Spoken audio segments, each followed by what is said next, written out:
નમસ્કાર મિત્રો, જસુપ્રિયા કુકબુકમાં આપનું સ્વાગત છે. તો આજે આપણે બનાવીશું ફાડા લાપસી. તો મિત્રો આપણે એને જે મેં ફાડા લીધા છે, અહીંયા ફાડા ત્રણેક જાતના આવે છે. અહીંયા ફાડા તમે ઘરમાં પણ બનાવી શકો. આ જે મેં ફાડા લીધા છે, એક ઘઉંના લગભગ 5 થી 6 કટકા થાય એવા મેં અહીંયા લીધા છે.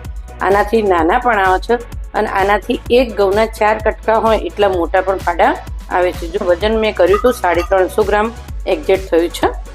તમે વજન ના કરો ને આ રીતની કટોરી લઈ લો તો પણ તમારે તે છેક સુધી આપણે એ જ માપ રાખવાનું. અને મેં 2 વાટકી લીધું છે. તો જે ઝીણા ફાડા હોય તો એને આપણે ચાળી અને એમાંથી મોટા કાઢી લેવાના. અને આ રીતના દલિયા આપણાને મળે જ છે બજારમાં, તો મેં લીધા છે. એને સાફ કરી દીધા હતા. આપણે એને ખાલી જોઈ લેવાના છે, બજારમાંથી પેકિંગ આવે એટલે. તો એને આપણે અહીંયા એડ કરી દઈશું. કેમ તેમ રાખવાની છે આપણે એને પહેલા કોરું જ શેકી લઈશું. ઘી પછીથી એડ કરશું. આપણે અહીંયા દલિયા પણ કહેવાય છે અને ઘઉંના ફાડા પણ આપણે કહીએ છીએ. એટલે જ આપણે ફાડા એટલે એના ટુકડા, અને એટલે જ આપણે એને ફાડા લાપસી કહીએ છીએ. આ લગ્ન પ્રસંગે કે તમે કોઈ પણ નાનો મોટો પ્રસંગ હોય તો એ વખતે પણ આપણે એને બનાવી.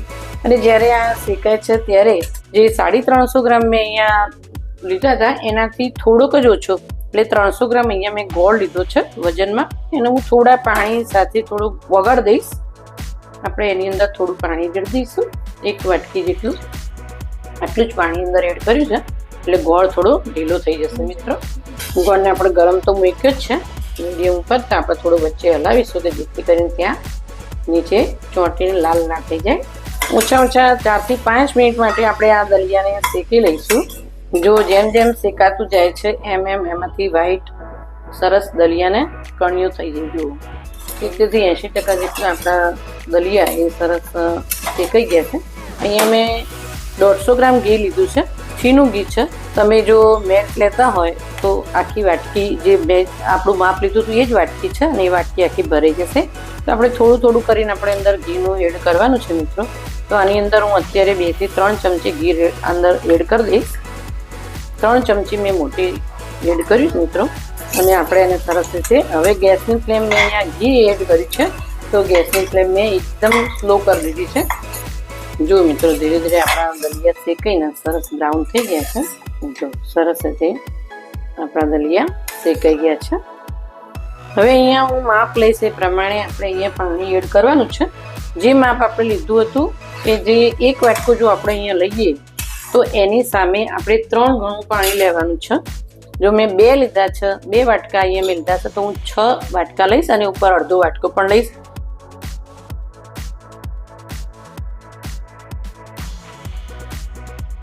આપણે એને ફૂલ ફ્લેમ પર થોડું હલાવી દઈએ.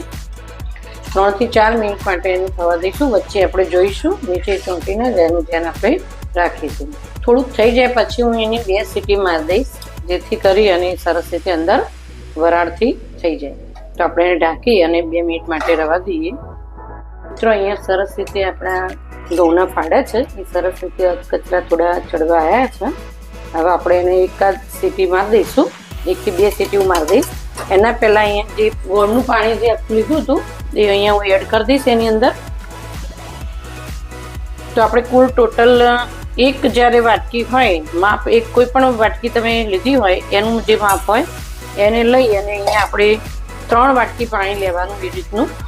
અને એની ઉપર થોડું અડધું તમે અંદર ઉમેરી શકો કે ઘઉં જૂના હોય તો થોડું વધારે પાણી પીવે છે. ગભરાવાની જરૂર નહીં. જ્યારે તમારા ફાડા સરસ રીતે આરે ઘઉંના ફાડાનું જે આપણો બાટ થઈ જાય ત્યારે પણ જો તમારે પાણી થોડું તમને ઓછું લાગતું હોય તો ગરમ કરી અને ઉપરથી એડ કરી શકો છો. અહીંયા આપણે એને થોડી વાર 1 મિનિટ માટે હું એને હલાવી દઈશ, જેથી કરી અને ગોળનું પાણી અંદર સરસ રીતે મિક્સ થઈ જશે. હવે આને આ થશે ત્યાં સુધી બાજુની કઢાઈમાં જ આપણે અહીંયા ઘી એડ કરીશ. અહીંયા હું ટોટલી આપણે અહીંયા 150 ગ્રામ જે ઘી લીધું હતું એમાંથી લગભગ 100 ગ્રામ જેવું ઘી અંદર અહીંયા આપણે વપરાશે. તો અહીંયા મેં 1 મોટો તજનો ટુકડો હતો, એના 2 ટુકડા લીધા છે અને 3 લવિંગ લીધા છે. એને આપણે અંદર એડ કરી દઈશું મિત્રો. અને એની અંદર જ હું અહીંયા દ્રાક્ષ પણ એડ કરી દઈશ. 3 થી 4 ચમચી દ્રાક્ષ લીધી હતી.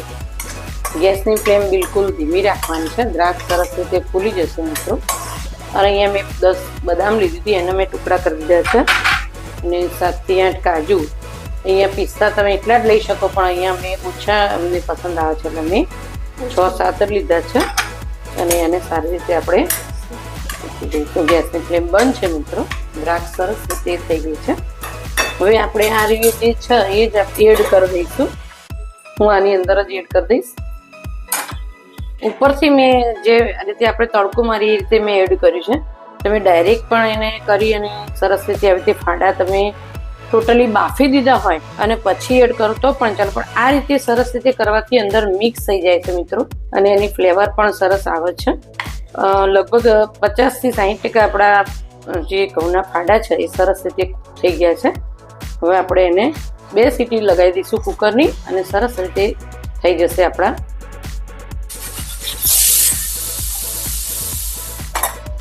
આપણે જોઈ લઈએ. આપણું અહીંયા જે ઘી સરસ રીતે બહાર આવી ગયું છે. અહીંયા પણ સરસ રીતે ઘી સાઈડમાંથી નીકળી ગયું છે. તો આપણું અહીંયા સરસ આપણી ફાડા લાપસી એકદમ કૂક થઈ ગઈ છે. એક દાણો સરસ રીતે ફૂલી ગયો છે મિત્રો. જુઓ, દાણો એક સરસ રીતે ફૂલી ગયો છે, સરસ રીતે કૂક થઈ ગયો છે. એક વિસલ તમે લગાવી દો અને થોડી અડધી વિસલ આવવા થાય એ વખત તમારે ગેસ બંધ કરી દેવાનો અને એની જાતે જ એને સરસ રીતે ઠંડુ થવા દેવાનું મિત્રો. ફાડા લાપસી આપણી તૈયાર. સૌરાષ્ટ્રની અંદર એને તલધારું ભાટ પણ કહેવામાં આવે છે, અને લગ્ન પ્રસંગે પણ બનાવવામાં આવે છે એને. હવે આપણે એને સર્વ કરીએ. અને આપણે જે 150 ગ્રામ જે ઘી લીધું હતું એમાંથી 2 ચમચી ઘી આપણું અહીંયા વધ્યું છે. એની અંદર હું અહીંયા ઇલચી પાવડર એડ કરી દઈશ. એક 5 થી 6 ઇલચી લીધી હતી, એને મેં અહીંયા પાવડર કર્યો હતો મિત્રો. જાયફળ પણ આપણે અહીંયા થોડું ઉપરથી છીણી લઈએ, અને ખૂબ જ સરસ ફ્લેવર આવે છે એની. આખા દાણા પણ તમે ઇલચીના અંદર એડ કરી શકો છો.